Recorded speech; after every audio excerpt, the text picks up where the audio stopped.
Ok, entonces, bueno, como no estaba grabado antes, voy a repetir ahora por beneficio de la grabación este punto importante, que es que los martes tengo que hacer clases más cortas y por otro lado tenemos que avanzar un poco más rápido, entonces necesito que ustedes preparen la clase del jueves que viene, leyendo el capítulo sobre interiores estelares del libro guía del blog. Entonces, por favor, léanlo. Y incluso si no lo entienden, va a servir que lo preparen un poquito antes, así podemos ir mucho más rápido. Bueno, eso repetido, entonces ahora les quería explicar de que voy a hacer una introducción sobre interiores estelares desde una perspectiva un poco original. Bueno, ya les conté de que la teoría teoría básica de astrofísica estelar es una teoría que ya lleva, bueno, 100 años y está bastante completa. Los principales aspectos de la teoría han sido resueltos. Ustedes van a ver que aquí les voy a contar los problemas históricos que hubieran. Um, y bueno, los problemas pendientes están más bien del lado de la atmósfera, de la corona, de los vientos, por ahí están las incógnitas, ¿no es cierto? Entonces, como es un tema resuelto, o sea, digamos, no hay mucha margen para innovación. Pero, y por eso ustedes van a ver que los libros como Le Blanc o Karen Nosley o cualquier libro de introducción a astrofísica estelar tienen los mismos ingredientes. Es como leer un libro de mecánica. Es como lo mismo en todos los libros. Entonces, acá quiero partir con un enfoque un poco distinto y partir por observaciones del interior estelar. O sea, cómo que va a desmitificar esta idea de que, bueno, una idea intuitiva de que a priori no podemos observar el interior de una estrella. Observamos solamente la atmósfera, observamos la fotosfera. Pero uno se imagina que el interior estelar es opaco y bueno, no hay cómo observar el interior estelar, no hay cómo observar el corazón del Sol. Bueno, eso no es así. En realidad podemos tener observaciones directas del interior del Sol. Entonces, acá les quiero contar de dos maneras de observar el interior del Sol y en general los interiores estelares de estrellas en general. Entonces, resulta que, como ya habíamos anticipado, en el corazón del Sol tenemos fusión de hidrógeno en helio. Y en el caso del Sol, esto ocurre a través de la cadena PP, la Proton-Proton Chain. Entonces, acá está la cadena PP, al lado derecho en este gráfico, se resume como dos núcleos de hidrógeno. Los rojitos son los protones. Como estos núcleos de hidrógeno se juntan para crear núcleos más pesados. Por ejemplo, acá tenemos la fusión de dos protones, reaccionan, este simbolito acá representa una reacción, eso lanza un positrón y un neutrino. Y luego, como producto, tenemos un deuterio. Acá también tengo el deuterio en símbolo D. Esto sería H2 es el deuterio. ¿Okay? Entonces, este, este primer paso de la primera cadena de PP conduce entonces a este deuterio que con otro protón forma un núcleo de helio 3. Y eso a su vez con 8 helio 3 fusionan, eyectan protones y finalmente forman núcleo de helio. Se juntan dos ramas, ¿okay? Un protón-protón forma un deuterio con otro deuterio, forma un deuterio con otro protón forma un helio 3, y ese helio 3 a su vez reacciona con otro helio 3 para formar un átomo de helio. Este tipo de cadena de fusión nuclear son reacciones complejas. Si,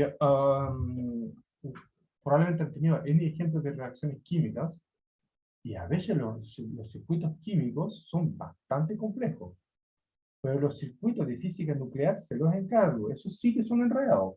Son montones de reacciones acopladas y que son en verdad, bueno, a priori bastante complejas y, ¿cómo se llama?, abrumantes. Pero en realidad son, sabíamos que aparentemente son abrumantes, pero en la práctica son muy simples de resolver porque uno las resuelve en estado estacionario. Entonces, todas estas reacciones que podemos escribir de manera matemática, como las variaciones de la densidad de los productos de los reactantes, al final las tomamos en estado estacionario y no hay derivada temporal. Y todas estas reacciones se acoplan en un sistema de ecuaciones lineales. Entonces, en realidad eso es bastante fácil de resolver, a pesar de la complejidad. No quiero hacer eso ahora, eso lo vamos a ver más adelante, con los circuitos de fusión nuclear, pero quiero partir con esto porque todos ustedes saben que adentro del Sol hay fusión nuclear. Y la primera reacción de la fusión nuclear es esta. Es un protón con un protón forma un deuterio. Entonces, este deuterio tiene, bueno, es un eslabón de la cadena más complicada, pero ese deuterio entonces se forma junto con la liberación de energía. Entonces esto de acá genera energía por la fusión de los dos protones. Es decir, que la masa en reposo de los productos, la masa del positrón, del neutrino y del deuterio, es inferior a la masa de los dos protones separados. Y entonces, al tener menos masa, significa que por la equivalencia de baja energía se liberó un delta de masa que tiene equivalente a la energía E igual a mc cuadrado. Entonces, ese delta de energía parte en energía cinética del deuterio y del positrón. ¿Ok? Y también está este otro bicho que se llama un neutrino. Entonces, este neutrino, si se fijan acá hay un protón guacho, acá también hay una carga más. Entonces, esta ecuación preserva el balance de carga, pero es necesario este neutrino para preservar el número leptónico. Este es un antielectrón que tiene un número leptónico de -1, y este es un neutrino que tiene un número leptónico 1. Otra de las leyes de conservaciones de física particular, propuesto por Pauli a mediados del siglo XX. Entonces Pauli postuló que tenía que existir esta partícula por la ley de conservaciones de la reacción entre partículas, y efectivamente se confirmó con el experimento que había un cuerpo adicional en este tipo de interacciones.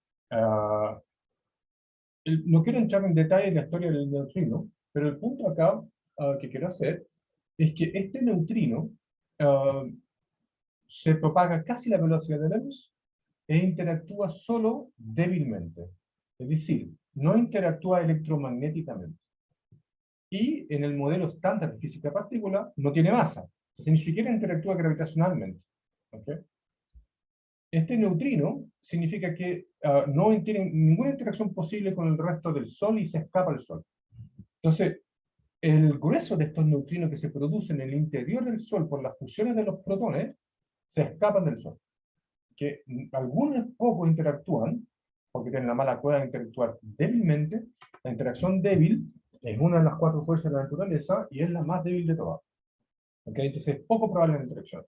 ¿Qué significa que una interacción sea poco probable? Significa que su sección eficaz, el tamaño efectivo de los compañeros de interacción, es minúsculo, es mucho más chico que el tamaño efectivo de los compañeros en la interacción fuerte o del electromagnetismo. La interacción débil tiene una sección eficaz mucho más pequeña.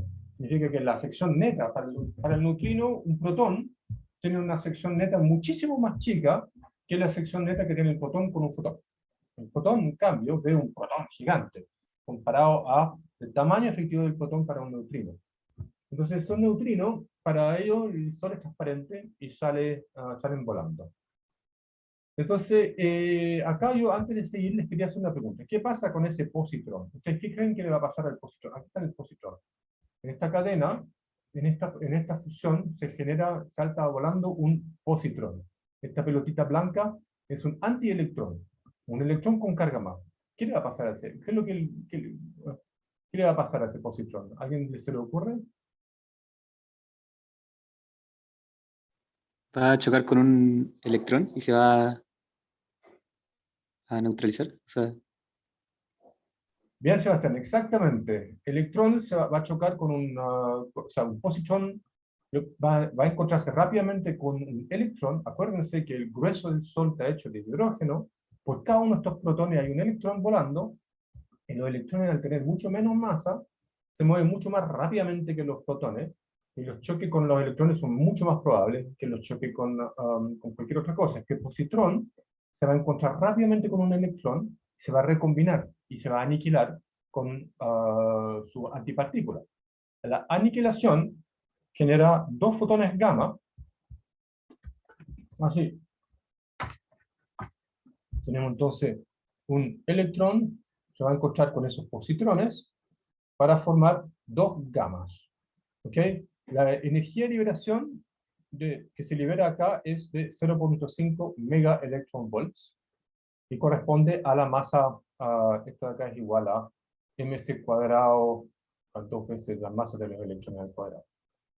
Estos fotones gamma son dos fotones para conservar momentum, ¿ok? Porque en el sistema centro-masa, estos electrones no tienen momentum, en el sistema centro-masa. Entonces, si fuese un solo fotón, ese fotón siempre va a tener un momento, entonces necesitamos dos fotones para que se conserve el momento. Punto entonces que este positrón va a aniquilar con un electrón y va a generar una radiación gamma. Pero es un detalle para lo que nos concierne ahora, porque lo que nos importa son estos neutrinos que no interactúan con nada. Y los gamas son bastante energéticos y tienen una libre camino medio mucho más grande que radiación X o óptica, porque es un chancacazo que pasa de largo de muchas partículas. Pero no alcanzan a escapar el Sol de manera, o sea, les cuesta, digamos, no tienen un libre camino medio suficientemente grande como para escapar del Sol, a diferencia de los neutrinos que sí escapan del Sol. Entonces, este flujo de neutrinos viene directo del corazón del Sol, ¿ok? Y además, la energía liberada, epsilon que tengo acá en el eje Y, es la energía liberada por fusión por unidad de volumen. Eso vamos a necesitarlo al hablar de interiores estelares. El epsilon de R sería entonces la luminosidad por unidad de volumen. ¿Okay? Es la emisividad, pero generada por fusión. ¿Okay? Entonces, lo mismo que teníamos en el caso del transfer radiactivo, el J, pero en este caso es producido por fusión. Y acá en este gráfico se muestra la luminosidad por unidad de volumen, epsilon, de la cadena PP, la proton-proton chain, que aumenta vigorosamente con la temperatura. Acá está la posición del Sol. Y de hecho, a más altas temperaturas empiezan a entrar otros ciclos de combustión de hidrógeno, como este ciclo de CNO, el CNO cycle, que es más importante en estrellas de más alta masa o al finalizar la evolución de estrellas como el Sol.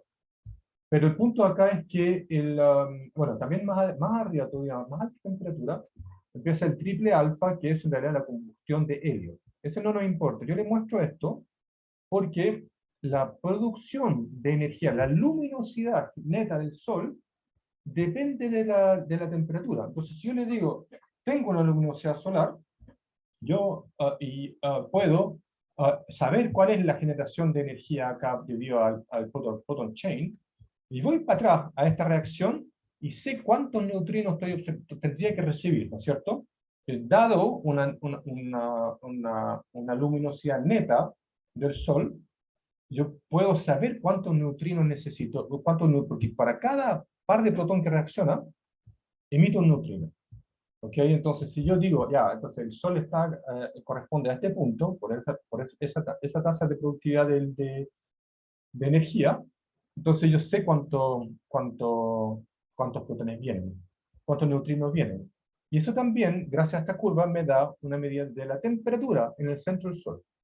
Entonces, al final, esos neutrinos que vienen del Sol, si los pudiésemos ver, nos darían una observación directa del centro del Sol y también nos daría una medición física de la temperatura en el centro del Sol. Directamente, como si lo estuviésemos observando, como si fuese la fotósfera en el fondo, con una observación directa.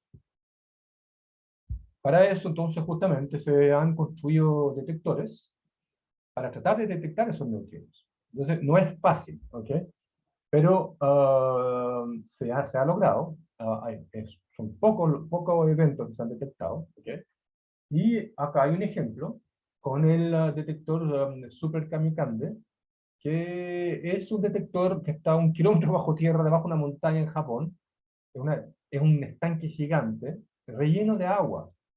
Entonces la idea es que cuando viene un neutrino solar, se propaga a la velocidad de la luz o casi la velocidad de la luz, y choca con alguna de las moléculas de agua en el estanque, interactúa débilmente. Entonces es muy poco probable que ocurra. ¿Okay? Un evento, creo que es un evento por semana, por ejemplo, algo así. Esa interacción ocurre débilmente e interactúa o con los electrones del agua o con los protones o los neutrones del agua, y genera partículas cargadas que se llevan la energía del neutrino y se mueven a una velocidad superior a la velocidad de la luz adentro del agua.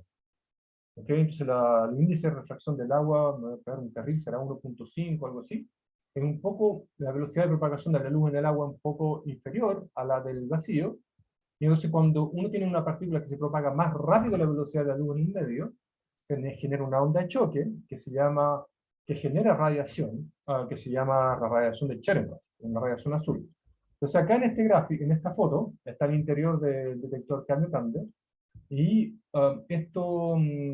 estas como pelotas esféricas son cámaras, puras cámaras que rodean el estanque. Esto tiene 30 metros de alto, está lleno de agua, acá está vacío, están preparando, están en un botecito que flota sobre lo que queda de agua, y entonces cada uno de estos detectores está atento a el destello azul que generan la radiación de Cherenkov generada por los neutrinos. Entonces, acá tienen un esquema de cómo es este supercambiante. Esto es alrededor de 30 metros de altura, si bien recuerdo. Acá tienen una caseta, como tienen una idea de la escala. Todo esto a 1 kilómetro bajo tierra. Um, le encargo la pega de trabajar ahí adentro.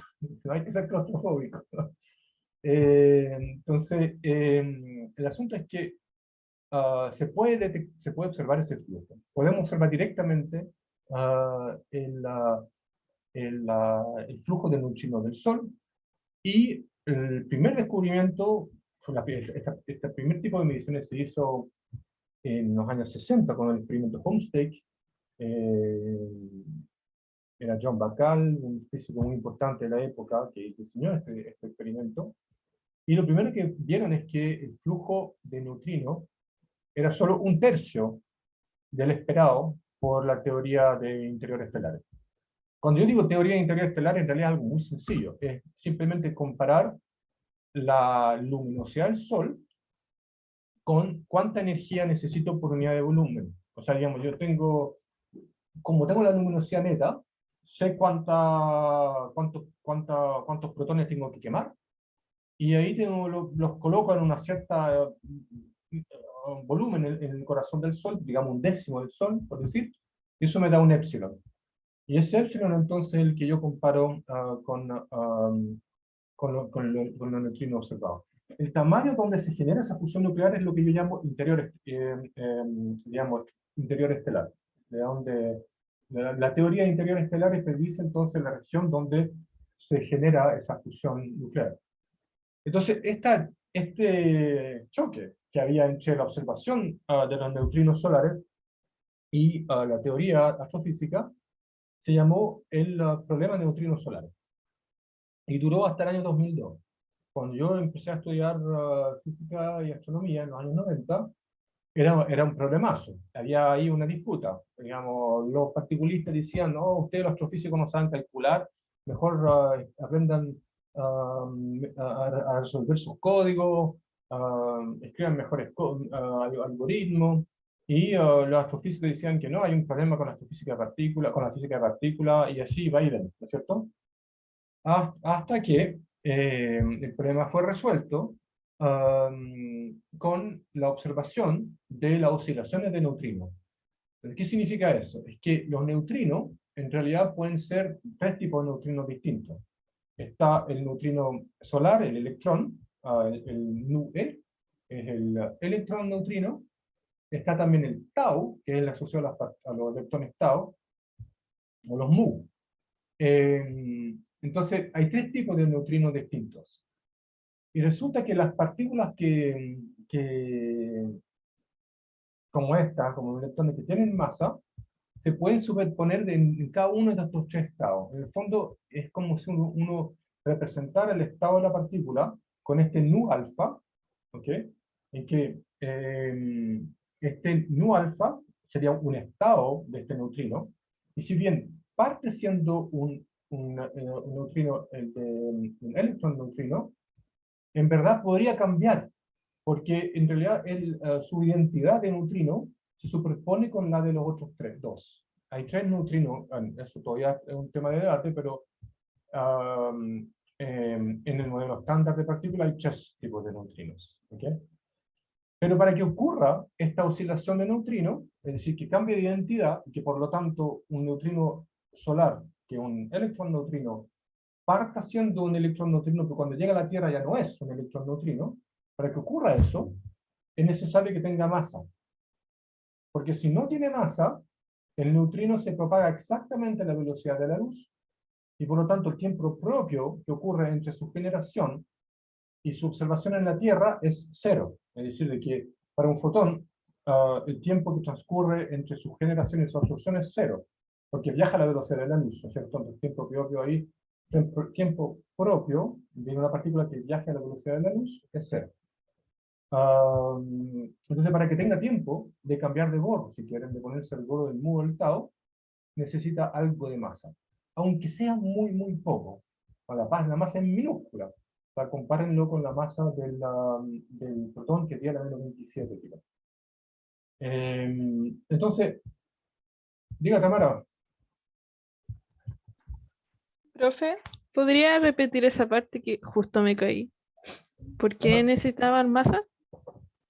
Bueno, esto es cultura general en todas, no se preocupen. ¿Por qué necesita masa? Porque para que transcurra tiempo, para el neutrino viaja muy rápido, casi la velocidad de la luz. Si no tuviese nada de masa, sería la velocidad de la luz. Y si viaja a la velocidad de la luz, entonces el tiempo que transcurre entre su generación y su absorción a través de una interacción débil en la Tierra es cero, porque el tiempo propio que en un intervalo de tiempo relativista es cero si estamos en el cono de luz, es decir, a lo largo del trayecto de un fotón. ¿Okay? Entonces, para que transcurra algo de tiempo y que por algún mecanismo, que no les voy a explicar porque se me olvidó, a mí me lo enseñaron cuando hice la licenciatura, igual que usted, ahí se me olvidó, nunca más tuve que volver a estudiar esto, pero que los electrones, o sea, el que me enseñó esto fue Igor Saavedra, para darles una idea, hace mucho tiempo. Pero el electrón, entonces, perdón, el neutrino, para que cambie de borde, y cambie de sabor, ah, necesita tiempo. No, si es instantáneo, no alcanza a pasar de un sombrero a otro, si quieren. Entonces, a principios de los 2000 se confirmó que los neutrinos efectivamente pueden cambiar de borde. ¿Ok? Aquí tenemos la fracción de sabor de electrón, de sabor de neutrino. Amarillito es un neutrino electrón. El verde es neutrino muón y el azul es un tau neutrino. Entonces, y acá lo que tengo en X es distancia desde un generador.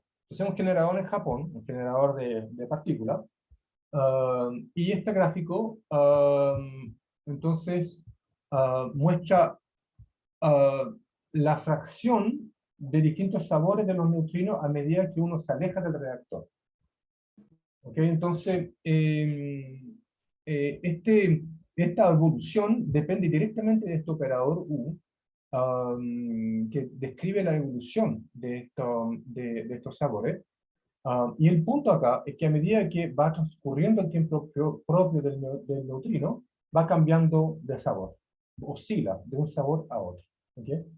Entonces, parte siendo un neutrino electrón, pero a medida que se aleja, va cambiando de sabores. Y cuando yo hago un experimento de detección de estos neutrinos energéticos, que son más fáciles que detectar que los neutrinos del Sol, esos neutrinos que tienen más energía que los del Sol, más fáciles de detectar, entonces uno ve a distancias más cortas que cambia rápidamente su naturaleza, su flavor, o perdón, su sabor. Entonces, para el caso de los neutrinos solares, esta distancia sería una unidad astronómica, ¿ok? Hasta la Tierra, y al ser menos energético, se demora más en hacer efecto esta oscilación de neutrinos. Entonces eso explica la diferencia que había entre los neutrinos, digamos, entre la observación de los neutrinos. Explica los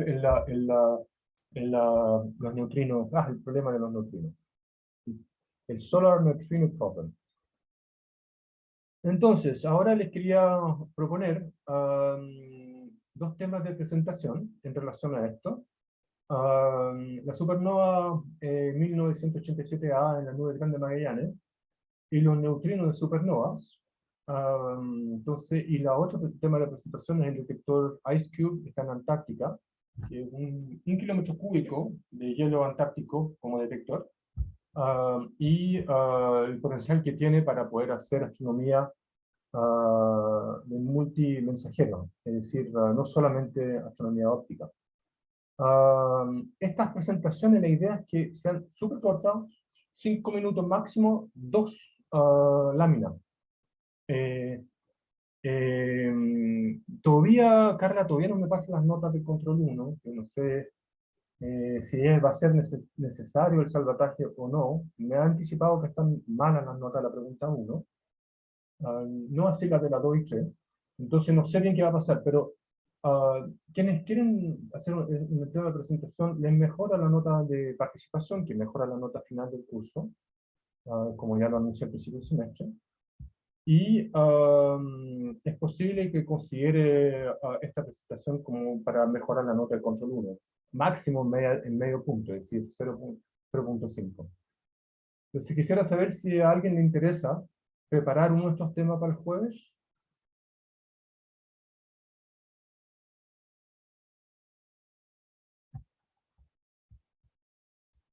¿No tenemos interesados?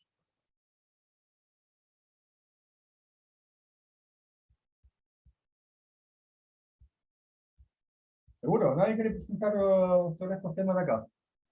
Es cosa de, yo no le estoy diciendo que es cosa de hacer una búsqueda por internet, ¿no? No estoy diciendo que de leer un libro ni nada, o sea, se presentan lo que puedan, digamos. Martín dice que no creo ser capaz de presentarlo, pero es que yo creo que ustedes tienen todo internet a su alcance y son temas de extensión. Van a ver que hay un montón de material. Entonces, bueno, no lo Profe, logro. ¿necesariamente tiene que ser este jueves? Sería mejor porque después vamos a pasar de tema.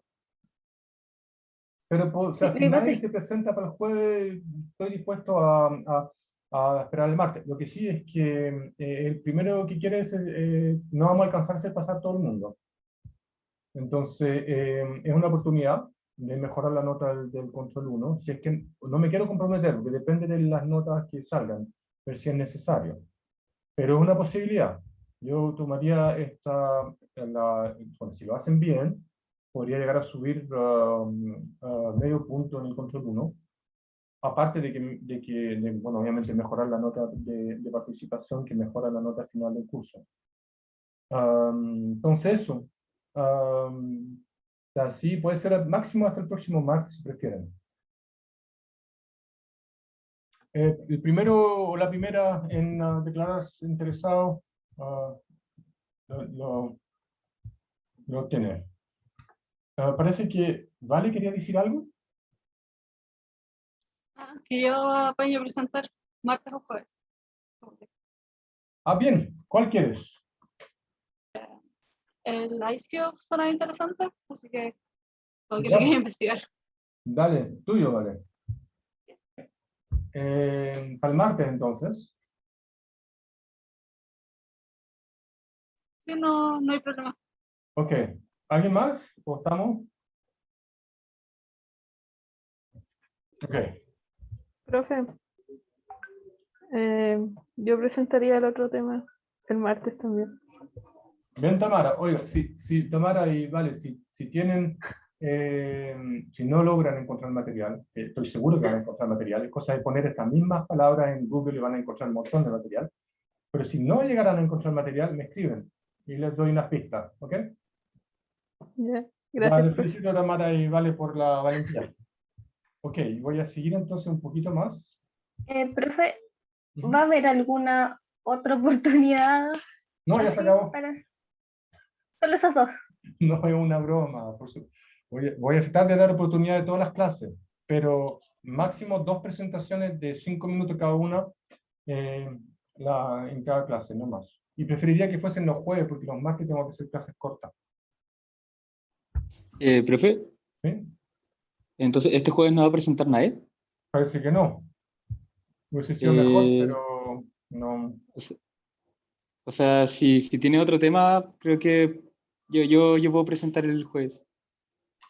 Pero reaccionaron antes Vale y Tamara. Ah, ya, sí, no. Tendría que usted que Ya, negociar con ellas. No, yo no ah, ya, tengo, sí, sí, se sí. ponen de Está bien. acuerdo. Van a haber más temas, pero por Sí, sí, sí. ejemplo, yo preferiría que presentaran el jueves, la verdad, porque el martes tengo que hacer, ahora de hecho se me está acabando el tiempo. No, sí, también pensé que se podía presentar el martes y el jueves, pero sí Sí, entiendo. profe, yo puedo negociar con Seba para que presente el jueves. Yo No, puedo tranqui, presentar otro sí. tema. Sí, en verdad pensé que se podía hacer martes y jueves, pero está bien. Gracias. Pero Ah, ya. Bueno, Sebastián se refiere a que quiere presentar el próximo jueves, no este jueves.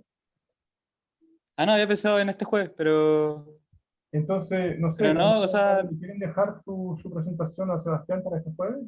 no, profe, sí, en verdad pensé que yo podía presentar sin dejar que ellas dejen de presentar. Lo puedo hacer otra Sí, no clase, vayan a en verdad. presentar si ya tomaron la oportunidad, pero voy a seguir. Ustedes conversen y me cuentan por mail, ¿ya? Sí, bueno, gracias. Eh, bueno, entonces, Profe, ¿sí? tengo una duda sobre los neutrinos, que estaba viendo en las láminas que decía de que el neutrino electrón era el que no tenía masa, o algo así, pero el mu y el tau, ¿qué pasa con ellos? Bueno, en el modelo estándar de partícula, el neutrino no tiene, ninguno de los neutrinos tiene masa. Pero en la observación de los neutrinos solares, dice que en realidad tiene que ocurrir este fenómeno de oscilaciones de neutrinos y por lo tanto deben tener masa. ¿Acaso tienen la misma masa o masas distintas? No sabemos. Lo que sabemos es que todos los neutrinos sabores mezclados en general deben tener una masa inferior a este número. ¿Ok, Sebastián? Ah, y entonces esos se van como convirtiendo de forma periódica entre ellos, entre los tres se van como Sí, alternando. sí, exactamente. Ah, ya. Yo lo encuentro realmente medio mágico, pero así te dicen los particulistas. ¿Ok? Ah, profe, me quedó resonando lo que dijo recién, lo de que dijo que no sabía si tenían la misma masa, entonces si se van intercambiando y puede que tengan distintas masas, ¿no sería como medio raro que ganen o pierdan masa si no interactúan? Buena pregunta. Interactúan débilmente, acuérdese, pero incluso acuérdese que uno puede violar conservación de energía y de masa por un tiempo corto. Eso se llama, incluso se observa ese fenómeno con la fluctuación del vacío. De la nada misma, uno puede crear pares de electrón-positrón o pares de partícula-antipartícula, y eso se llama la fluctuación del vacío. No me haga muchas preguntas sobre eso, pero uno puede violar la conservación de energía en un tiempo corto, por el principio de certeza de Heisenberg.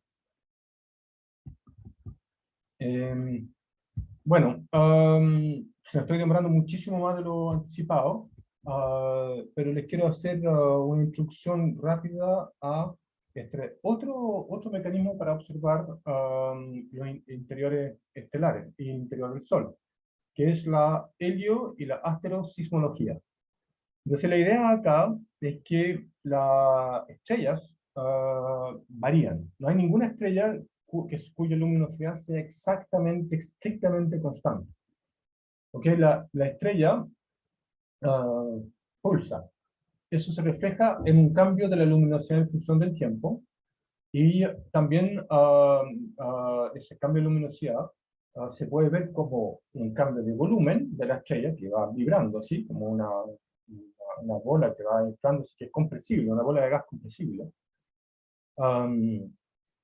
Y también se puede ver como variaciones en la distribución de temperatura en la superficie de la estrella. ¿Okay?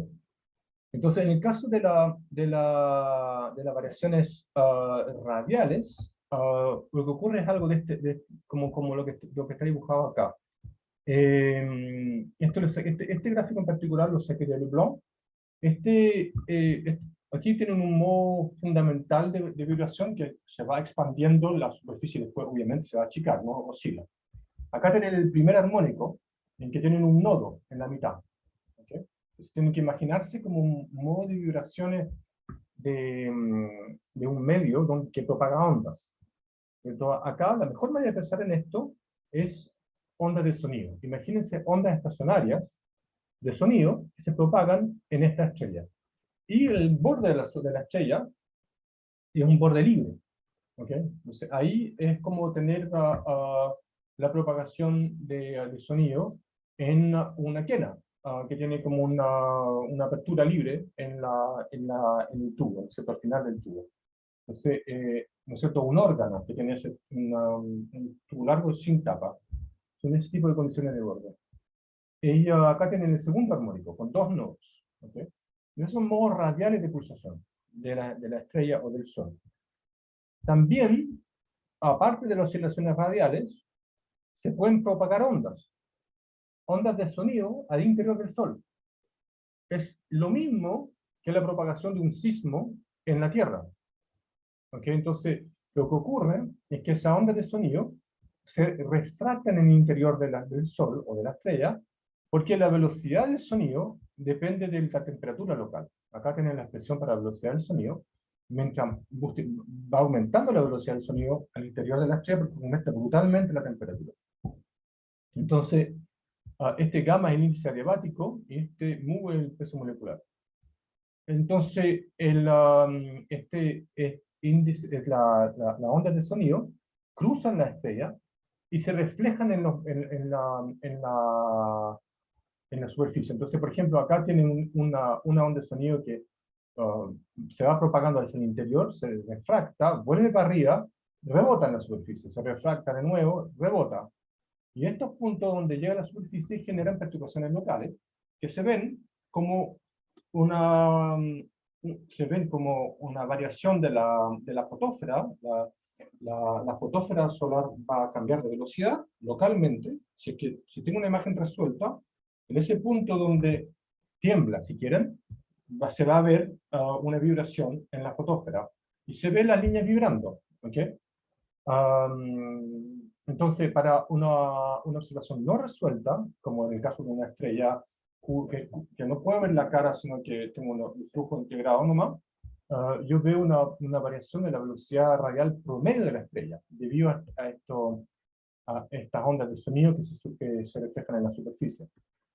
Entonces, en el caso de la astereosismología integrada, es decir, de la pura serie de tiempo LDT, lo que uno hace es simplemente un análisis de Fourier de esa serie de tiempo, y en base a la frecuencia observada, infiere cuáles son las frecuencias que se propagan al interior de la estrella.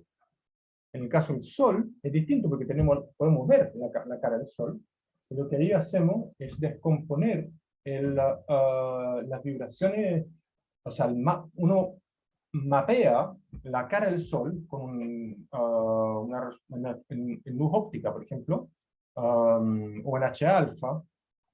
Uno lo mapea y va a tener un mapa, ¿no es cierto?, de la superficie del Sol, y lo descompone en estos armónicos esféricos. Es posible que aún no hayan escuchado hablar de los armónicos esféricos. pero son súper complicados, pero en realidad lo que sí son un set completo de funciones que permiten descomponer y hacer un análisis de Fourier, pero en 2D. Un análisis de Fourier angular. Entonces, esa técnica permite entonces hacer lo mismo que el análisis de Fourier, pero ver cuáles son las frecuencias espaciales. Por ejemplo, este de acá es un armónico esférico azimutalmente simétrico con m igual 0 y con ese otro índice número L igual 4. Yo voy subiendo el número L, va aumentando la frecuencia espacial o va disminuyendo el periodo espacial. Entonces, la idea es que uno monitorea el Sol 24 horas, por ejemplo, con este red de observación llamado GONG. Uno puede observar el Sol 24 horas, uno lo andó en Tololo, y entonces hace este tipo de mediciones para el Sol. Se me acabó el tiempo, lo siento mucho, el martes voy a tener que hacer clase más corta, pero lo retomamos el jueves, y recuerden que necesito que para el jueves lean antes de venir a clase el capítulo de estructura estelar del blog. Van a ver, es súper simple. Incluso si no lo entienden, ojéenlo antes de venir y van a ver que va a pasar mucho más rápido lo que les voy a contar. ¿Ok?